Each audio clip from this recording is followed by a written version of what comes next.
ژمارەیەک لە دانیشتوانی شیکاگۆی ئەمریکان دژی زیادبوونی لە ڕادەبەدەری بەکارهێنانی چەک ڕژاونەتە سەر شەقامەکانی شارەکە و تووڕەن لەوەی تەنیا لە ماوەی ساڵێکدا تونند و تیژی چەک بەڕێژەی لە سەدا 55 بەرز بۆتەوە. زیاتر لە 100 خۆپیشاندەر کە بەشێکی زۆریان کەسوکاری قوربانیانن ڕێپێوانێکان ساز کردووە بۆ بنەبڕکردنی تاوانی کوشتن لە شارەکەدا و وێنەی قوربانیەکانیان بەرز کردوێتەوە. ئەم ڕێپێوانە بۆ برازاکەم دەکەم. لە 20 حوزەیراندا بەهۆی توندوتیژی چەکەوە کوژرا، لە 23 ساڵیدا مرد و ناوی براندنمەگی بوو. خەڵک بێ ئاگایانە دەژین و نایانەوێت دان بەوەدا بنێن ئەمە بوونی هەیە. دەبێت خەڵک چاویان بکەنەوە درک بەوە بکەن توندوتیژی چەک هێندەی ڤایرۆسی کۆرۆنا گرنگە.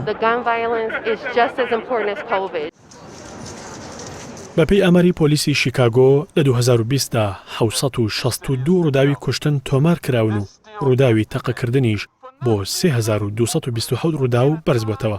ئەمەش لە سەدا 53 زیاترە بە بەراورد بە ساڵی 2019.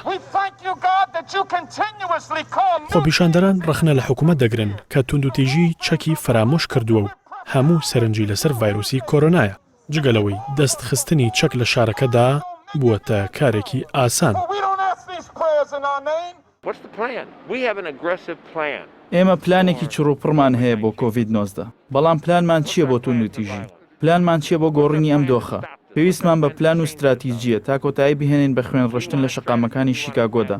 پێویستە سەرۆکی نوێ هەموو شتێ بکات بۆ کۆتایی هێنان بە دەستخستنی چەک بەم ئاسانی کە لە ئێستادا هەیە.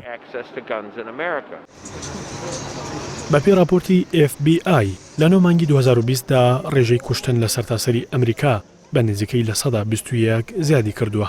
بەڵام هیچ شارێک هێندەی شیکاگۆ لە 2020دا توندوتیژی بەخۆیەوە نەبینیوە کە دانیشتوانەکەی نزیکەی 3 ملیۆن کەسە.